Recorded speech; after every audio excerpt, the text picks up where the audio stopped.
My daughter has always been kind of my kind of wake up call. She's very she's amazing. Anyway, she looked at me and these words I will never forget. She said, "Mom, what the fuck happened to you?" Hey, everybody, welcome to Serious Laughs. This is episode 4. What's love got to do with it? Looking for love in all the wrong places. Brenda Grate is gracing us greatly, and she poses this really brilliant concept. When we have childhood trauma, we don't know what real love looks like. We have to heal that trauma and then change our patterns. Brenda Grate has the perfect last name, even though it's not spelled G-R-E-A-T, it's G-R-A-T-E. She's a PH. She's a fantastic author. She is an herbalist. Welcome to our show. So many wonderful titles, Brenda. Thank you for joining us from Greece. Thank you. Yes. It's so exotic. The photo behind me I actually took probably about 2 weeks ago. Oh And my that's gosh. the view below our village. Yeah, it's beautiful. That's amazing. There's so many things we want to dig into. I want you to plug all of your social media places where we can find you right out of the gate. Okay. What's nice for you is your handle is the same across the board, right? Yes, Mugwort and Meadow. And all of this information is going to be in the description, by the way. So Mugwort and Meadow. You can find that on Instagram, Facebook, TikTok, and Pinterest. So good. And you're an author. So where can we find your work? On Amazon. I have 3 women's fiction novels on Amazon under the name Brenda Grate. And also a short story, which would be fun. It's a humorous story called High Heeled Killers. And I also have a young adult novel that I'll be releasing probably within the next few months. Wow. Good God. You are living your best life. Yeah, just a little. Just so you know, I'm very folks, creative and I love to always be doing something. I found Brenda on Medium. You can find her I missed at something Brenda there, Grate, sorry. Grate. Do not apologize. No, Molly and I have had a previous episode about this. Own it. Own it. Yep. Own it. Own your greatness. Again, Yes. pun intended. Because you write. We met Brenda through her writing.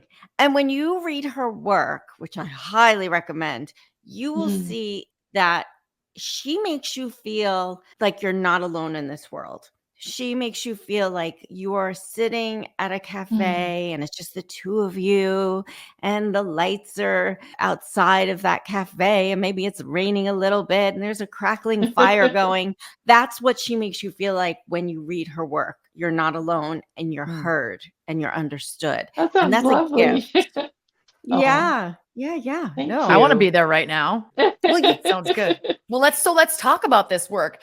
So Brenda sent us an article called "What's Love Got to Do with It," and one of the things that Sheri and I honed in on immediately is that your dad, when you were young, was worried about you regarding love. He said, I worry about Brenda. She believes there is this one person out there who will love her like she loves. That's incredible. So Sheri says, isn't that what we all really want deep down? Oh, right? sure. Is the one person that's going to love us like we love. Tell us about that and your experience with your dad. How were you loving that your dad was so worried about? What was he worried about? I think he was worried about, I would say that my dad probably thought I was idealistic, which I think is a little funny coming from my dad because, he went through some really rough relationships as well as I did. And he now is with a woman who is his absolute sweetheart and he's crazy about her. And he found it too. So it kind of made me laugh when I think about, he worried about me, but honestly, I was no different from him. But I went through, my first marriage, 20 years, I had 4 children with him, and I ended up leaving when I was 38 and just knew that if I continued in that relationship that I would completely lose myself. And I knew that things had to change. he worried about me right up until I met my current partner, Chad. I went through a few different relationships, not a lot, but I was determined to find a different way because obviously what I was doing wasn't working. My dad, he's got a big heart, and actually, he's not even my biological father, he's my stepfather. My three younger sisters are his children. But somehow he and I connected, you know, probably because we're both very empathic and we understand each other. And I think that was a big part of it for him was because he understood. He had his heart broken so many times and he knew what it was like to put yourself out there. And he knew I don't hold anything back. That's always been who I am. And whether it's a partner, whether it's my children, whether it's friends, I'm who I am no matter what. And I think that made him worry that I would have my heart broken. And I did, but I also have a very strong belief that that's the only way to truly find what you're looking for is not to be afraid. I would agree with that. Very Yeah. powerful. Yeah. And I was just say how intuitive and how smart to say to yourself, this isn't working.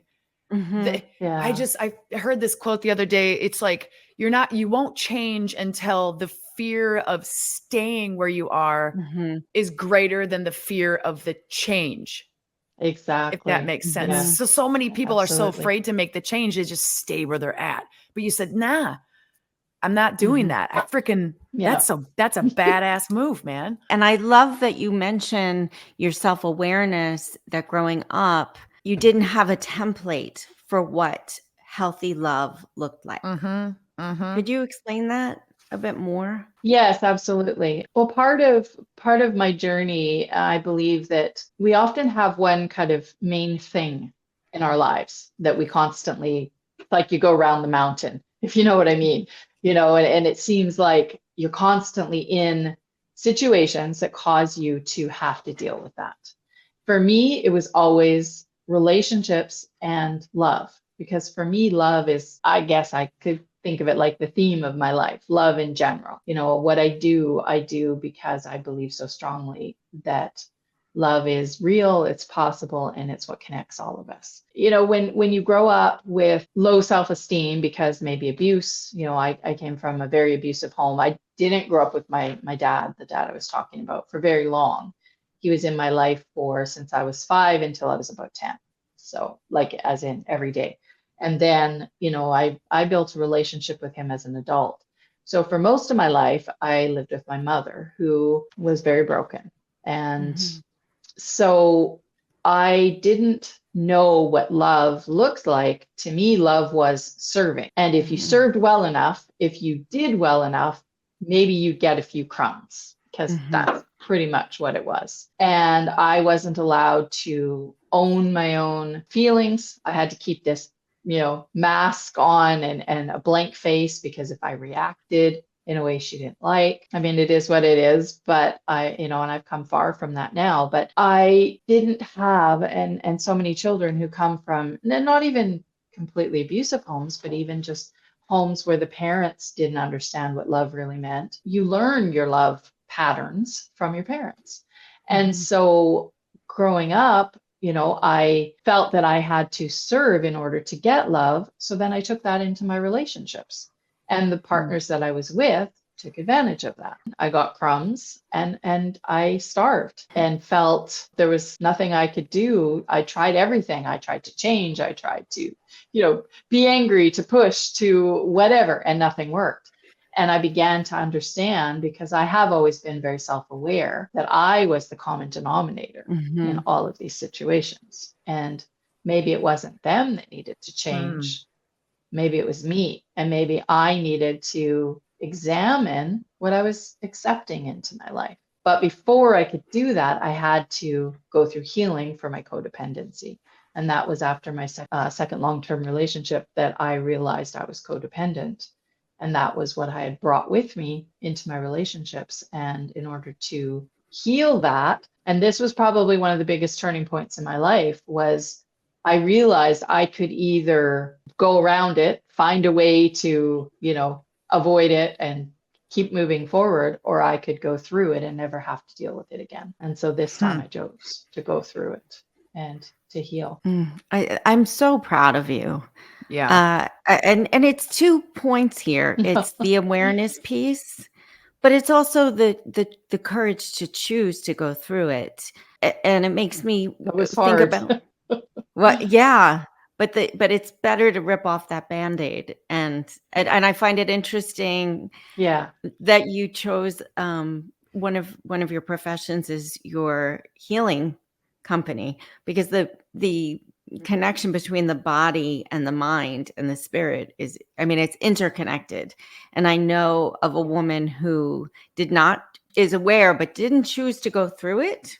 And all of these physical manifestations, all of these problems are happening in her body as a result of her not acknowledging. Yes. And please feel free to elaborate. That makes sense. Yeah. And I actually had a lot of physical ailments myself as a result of internalizing everything. Because when you feel that you're not important enough or love worthy enough to share your feelings and to share who you are, you internalize everything.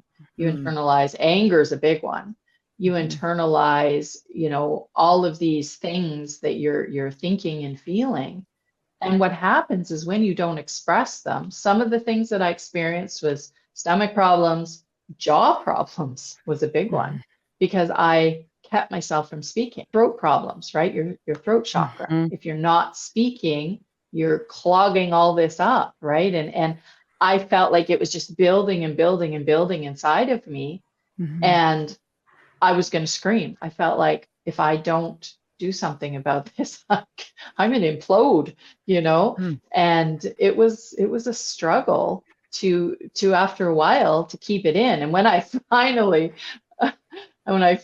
let it go, it came out pretty intense. We can't stifle ourselves forever. And that's really what I was doing. So if there's people listening who are in that situation right now where they're just ready to explode, but it's scary to take that step, what was the linchpin for you? At one point did you say, fucking enough is enough? I thought what you said was brilliant about admitting that you're the common denominator, because a lot of times people point the finger and said, no, it's you're the problem. And to turn in and say, okay, what can I change about me to get me out? Because this ain't working. Yes. So I guess that was a 2-part question. What was the linchpin? And then what was the other one? Yeah. Okay, so here's What the quote to Brenda gave, because we have this lag, guys. Yeah. Okay. Sheri, go. Okay. So Brenda has this brilliant quote that follows the linchpin question. Brenda, you write in your article on Medium, what's not easy is choosing to be the partner you want your partner to be, which ties into this linchpin idea of not blaming others, right? So, all right, take it away, Brenda. That's a big one. I think it starts with refusing to be a victim. That's number one. For me, that has been probably the driving force of my life, because I had every opportunity to choose victimhood. My mother was a victim. My sisters have been victims. I refused to be a victim. And there have been times in my life where, yes, I've thought, well, it's a hell of a lot easier to be a victim than to take responsibility and change things, right?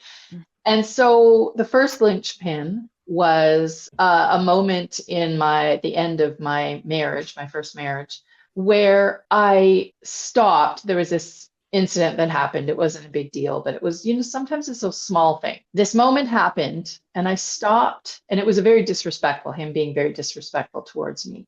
And I stopped and I thought to myself, why am I accepting this? Why am I allowing this man who I've been with for 20 years, gave him 4 beautiful children, have cared for him, have, done my best to be a good wife to him.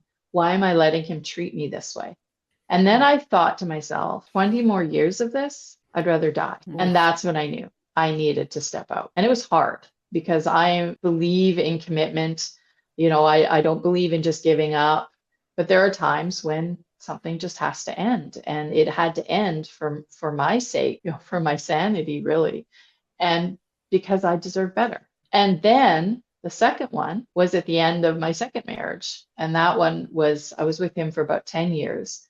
Very kind man. And in fact, we're still friends today, but he has a very broken idea of love. And he is, I don't want to be mean or say anything negative about him, but he does have a very narcissistic way of approaching things because of his brokenness. Because I mean, I met his mother.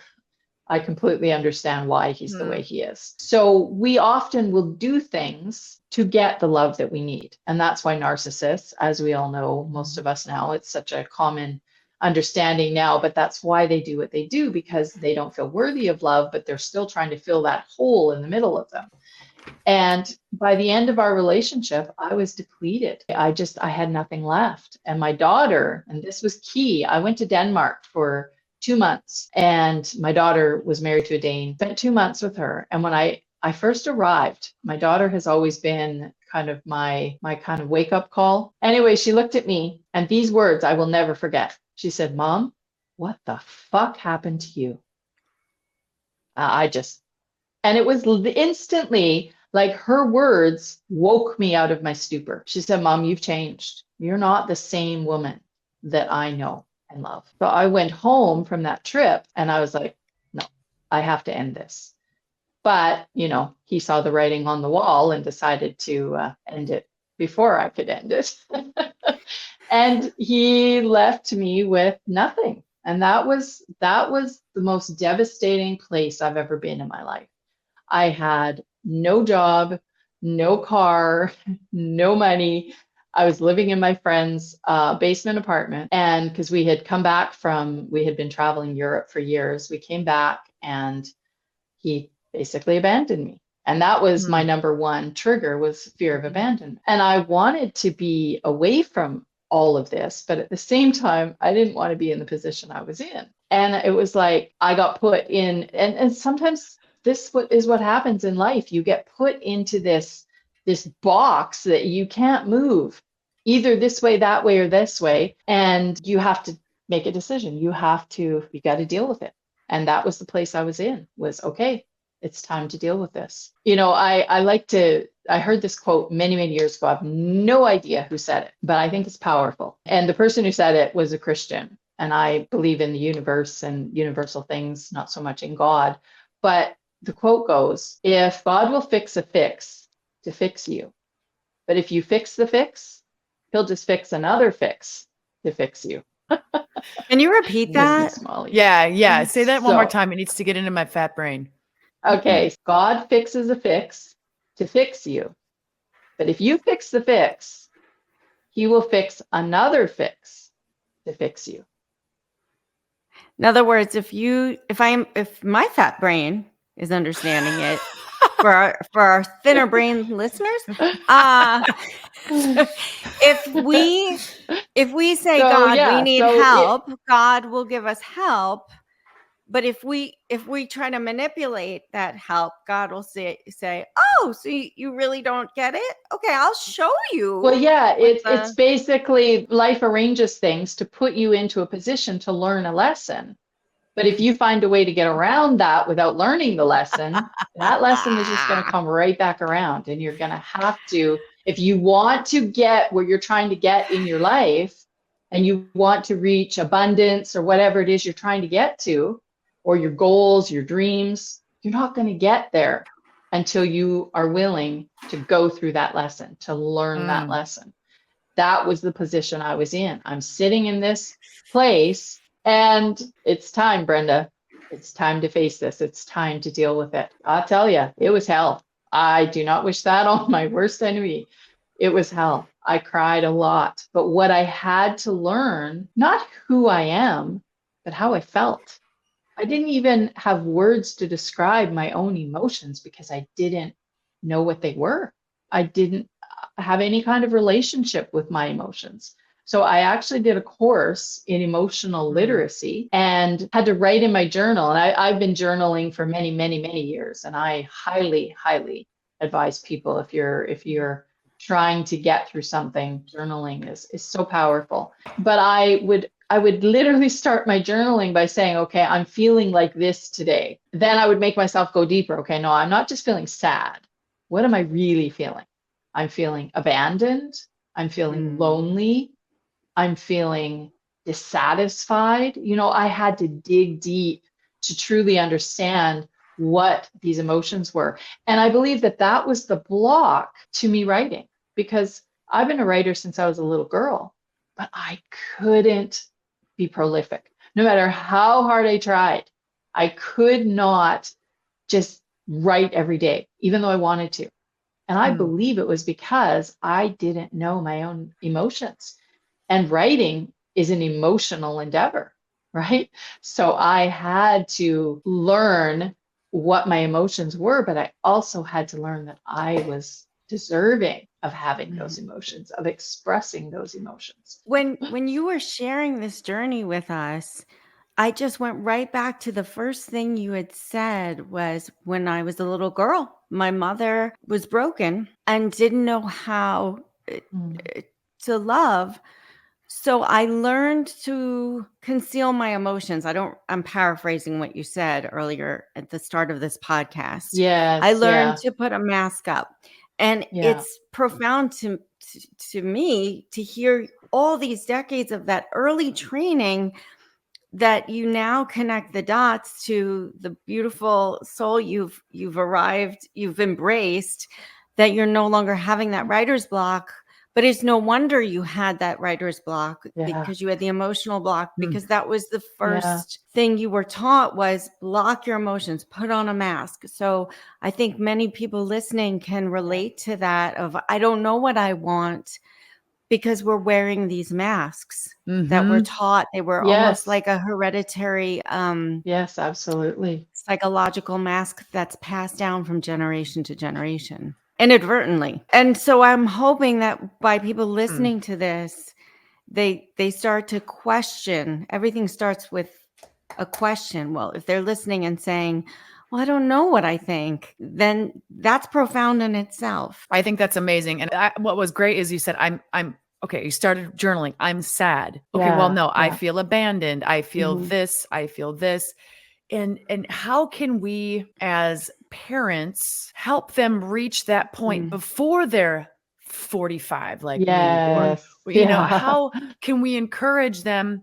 I think Sheri, we might have been talking about this the other day, where, or I saw, who knows where I fucking heard it, where they were talking, kids have temper tantrums, and it's just that's them getting their frustration out, and we stifle the yeah, tantrum. But that's how yes, they're showing it. So, how can we, first of all, bring that into our lives? Because we have to start doing that for ourselves. So do you really yes, yeah, suggest journaling as a good place to start? And then yeah. how do we help our children get to that spot? I think a lot of the tools that we use for ourselves are good to teach to our children too. I mean, obviously based on their age. But when my husband and I first came to Greece, his daughter came with us and we homeschooled her. She was here with us for 6 months before she went back to spend time with her mom. And she journaled every day. I had her journaling. We would spend time in the morning before we would start school. We would spend time just talking about whatever. And I would say to her, okay, well, what did you journal about? Do and I got to the point where I would say, okay, you need to bring a topic for us to talk about. Huh. And because it was like pulling teeth, because she was 12 and was not used to communicating. And I was trying to get her to talk. And we ended up having some incredible conversations. Part of it was around books. One of the best conversations we had was when we were discussing To Kill a Mockingbird. That was one of the books that I had her read for school. And so usually I had her do a written report, but this time I said, let's do an oral report. I want you to tell me about the book. Talk to me about what affected you. What did you think? And then that kind of went into a really good discussion about other things that we had been talking about, and she just opened right up. So communication is huge, but it takes time. It takes sitting down and being present, which is very difficult for a lot of us today with so many distractions. And Yeah. we curtailed her social media use, and I said, reading books. That's, this is what you do throughout the day, not being on your phone. I want you reading, get outside and do physical things. And so I really focused on trying to get her to be present, to communicate, all of these different things. It helped a lot. But, sometimes, like you said, it depends on the age of the child. You can maybe get them to journal. You can maybe sit and talk with them, age appropriate, and just watch for teachable moments. That was a really big one for me with my kids. I had 4 of them and I homeschooled them and I was very busy. But there would always be these moments that would come up where they'd ask a question or an incident would happen. And then we would stop and we would sit and talk about it. And I called those teachable moments, where it was just, here's the opportunity. I'm going to take advantage of this, and we would talk about something or deal with something. And it was very memorable. And then years later, you go to Denmark and your daughter, who you taught, is teaching you. What the fuck are you doing, Mom? Yeah. Yes. So we learn from each other. 100%. Exactly. Yeah. Yeah. It's such a simple We tool, do. and it's My kids were some of my best teachers. Can you share with us, Molly and I both, before we came on the show today, we talked about your letter to the universe. Oh, yes. I love this. Yes. Because I think it can be used in so many situations, don't you think? Oh, absolutely. Absolutely. Okay, so and I've done that in other situations for sure. Okay, let's talk about that, because I think this is a really useful tool. Just take it away, Brenda. I had just come to the end of another relationship at the time. I was sick of it all, to be honest. I think I was in the online dating world for maybe a year and a half or 2. And yeah, I mean, if anybody has gone through that, oh my God, it's not fun. Sheri. And all of the crazies come out of the woodwork and, so, and I actually had a couple of very nice relationships that, it just didn't work out for various reasons. But part of it was I came to understand after I went through the healing and then I started dating. Part of the reason I started dating was because my ex was trying to come back and I was like, no, this is not happening. So I, went through it for probably about a year and a half, maybe 2 years. And I just said, this is crazy. I can't keep doing this. This is not working. What as they say, the definition of insanity is. And I said, this has to stop. So as I said before, I realized I was the common denominator here. I understood that I deserved to be loved in the way that I love other people. And so it was time to make a change. And that's when I thought, because as I said in my article, rituals have really helped me with kind of marking a change. Okay, I'm putting this line in the sand. This is where it stops. Now I'm going to change and go somewhere different. So it was the full moon. And I guess my practice is pagan. I love to follow nature and follow the rhythms of nature. So for me, the full moon is a time of marking things or manifesting, what I really desire to see change. And so I sat down, I took a piece of paper and I wrote on this paper all of the things that I'd been struggling with. I wrote out relationship issues, my frustrations, the things that I didn't want to have in my life anymore. I wrote it all out on this piece of paper. And then I burned that fucker. I said, that's it. I am burn, done with this. motherfucker. Burn is not a song. I burned it into a metal bowl, waited for the ashes to cool, and then I went outside into the forest. And I spread the ashes and said, as if, like when someone dies and you're spreading their ashes, that's kind of what it was like for me. So I spread the ashes, I let it go, I released it.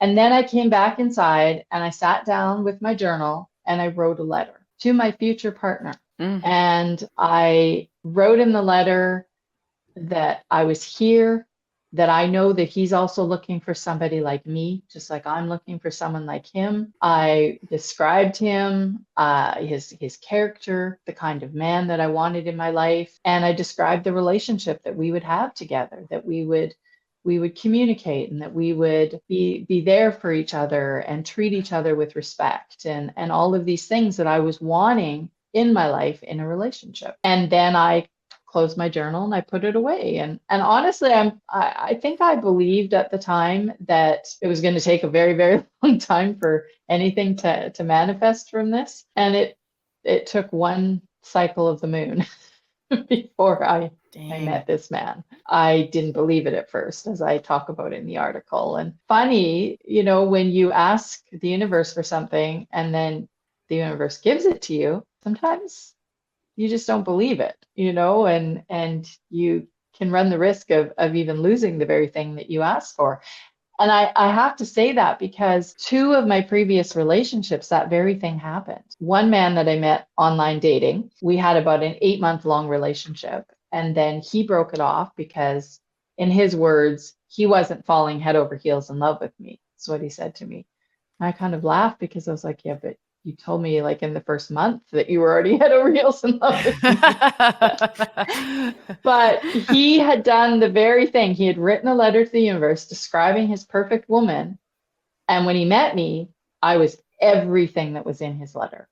No way. And then he didn't believe that he was worthy of that. Mm-hmm. And he broke it off. And when he broke it off, he was crying and sobbing so hard. At one point, I looked at him and I almost said, who's breaking up with who here? I'm so confused. And then the very next relationship, the same thing. In fact, he even showed me the letter. He wrote it 15 years before. Oh my gosh. And he met me. I was literally everything, right even to my description, my height, 5'8". I was like, now this guy's detailed. It was a really fantastic connection, but he had some issues in his life that he was hiding from me. He didn't break it off. I ended up breaking it off with him because it just wasn't going to work going forward. But he sabotaged it. And so I've seen this happen time and again where people ask the universe, please give me this, give me this. But there's another side to it that people, they don't either realize or don't think about. And I've said this many times to women who are saying, I want this man. Well, are you the kind of person that man would want? Mm-hmm. Like, you got to think about that, right? And the other side of it, of course, is, well, when that person comes along, are you going to be grateful for the gift and say thank you to the universe and do your best with it? So I didn't do so great in the beginning. In fact, I broke it off with him 3 days in because he had 2 young children and I had said, no more kids. Your current husband, you broke it off? Yes. Okay. Yeah. It goes back to what you said about that cool riddle from God. Like you ask, I give it, I fix it. We tend to limit ourselves, self-sabotage by getting too detailed and saying, well, he has to have this color hair, this color, or in this case, he can't have children. Yes. Mm-hmm. And who's to say that's not what you need? Yes, exactly. We preordain ourselves. We say, thanks God or whoever, universe, for bringing me the ability to speak and breathe and grow, and for the moon to rise and the sun to But you know what? I can control the laundry list of what I need. There's a great quote, and I'm going to massacre it, but I heard it on another podcast. We do best at manifesting when we focus on the what and why, and then let everything go. Let the universe take care of it. What do you want and why do you want it? Don't worry about how and when and what you were doing. It sounds like with your letter to the universe was the details. Well, this is how they, he can't have 2 kids. He can't. As opposed to what you want, a romantic partnership. Well, I definitely learned that one, boy. The one thing that I guess the universe knows how stubborn I am and how determined I am because as I talk about in the article, I came back from our date because we had met online We went out for coffee and had a wonderful time and talked for hours. And the next day I was talking to my roommate, and before I even got a chance to talk about the date, she started telling me about how this crazy thing happened the day before, and how she was sitting at her desk working, she worked from home, and there was this huge bang that scared her, and she flew up out of her chair and ran outside. She thought that a tree had fallen on the house. And she comes outside, and there was a garbage truck sitting in front of the house, and the tire had blown. So she's telling me all about this. She says to me, she's like, "Oh my God, he's so cute and he's so nice." She goes, "You should date him." And I'm sitting there with my mouth hanging open, and she's telling me the story. And I said, "I did last night." Oh no! Because he had told me the story about his truck, because he was a garbage truck driver at the time. He told me a story about how his truck had blown a tire, telling me all the details and everything. And I had no idea, neither did he, that was in front of my house the day I met him. So yeah, and there's a lot more stuff that the universe, showed me that he was the one. But that was probably the most dramatic. How can you deny that? We need to do what Brenda Grate. We need paper. Get a lighter. Watch for the moon. Like, there's so many things I could do that on. I'm telling you, there's so much shit and baggage I need to get rid of. You know what? I'm gonna fucking try powerful. It. I'm gonna try powerful. it. Now, does it have to be a metal bowl? That's awesome. Does it have to be what? I'm like afraid No. I'm gonna get it wrong. It's all like about your intention. That is the number one. There we go. Don't put it in a paper bowl. There's no way. Not a paper bowl. Yeah. Well, I mean, you could burn your house down. That might be getting it wrong, but you wanted a fix. But it's some people say the new moon is for manifesting, or the full moon is for releasing. Like, everybody has a different way. I just go by my intuition, what my intuition tells me, what feels right. I know what I need personally. I don't need to follow what somebody else says. And it's always worked for me. Sometimes it's even taking an object. Like, one of the relationships, I was very, very close with him, and I really cared about him. And when I left, it was very hard for me to let go. And I was struggling to let go, because part of it was he wasn't letting me go. And I had this stone that I had saved as a keepsake. And I actually took that stone, and I put all of my feelings for the relationship and for him into it. And I threw it into a river going away from me. And I let him go through that. So there's many, many different ways that you can do that, but it's really about your intention, what it is you need. And it's mostly, I think, about that act of saying, this is what I'm choosing. I'm choosing to put a stop to this, and I'm going to go and do something different going forward. So those little rituals can just kind of help cement it in our own minds and in our hearts. When people follow you on social media, are they able to get some of this insight that you speak about today? Or is it really for your holistic shop? I write about different things like this, yes. Okay. And I will be doing a lot more, mostly on my website, Mugwort and Meadow. And that's the reason for the name as well, because mugwort has long been used in different rituals and for helping to open up your spirit, mind, and for dreams and things like that. So for me, mugwort represents that pagan side of me, the rituals and the intuition, and I do tarot readings as well. So it sort of represents that. And then the meadow is the herbs and nature that I use for healing. So that's kind of the reasoning behind the name. And I understand you can you're giving free consultations. Yes, I'm offering a free consultation for people signing up to my newsletter. I'm just trying to build that, and so that I can keep in communication with people. Like, even if I do a consultation for someone, there's a lot of tourists that come to the island. So this summer ended up helping quite a few of them with different issues. And then I stay in touch with them. For me, it's not just about, you have an issue, let me help you fix it, and then go on your merry way. I believe it's more like a relationship, and I want to keep that communication going. I want to, is there something that comes up? And it doesn't have to be physical, because I'm a holistic practitioner. I am also a health coach. and a Reiki master. So I try to make sure that when I'm in consultation with somebody, we're dealing with whatever is going on, because it's physical often manifests because of what's going on mentally or spiritually, right? We're all one unit. So it's holistic health practitioner. I love all of that. You're awesome. I Brenda, love you all really of are that. great. Start. Sheri, that was insert womp womp womp. Oh, come on. Little cheese never killed you. No, I Unless it was freaking love cheese. Give me a cholesterol break. base. I love grated cheese. It's getting worse here, folks. Okay, the other hang on, I got so excited about this quote.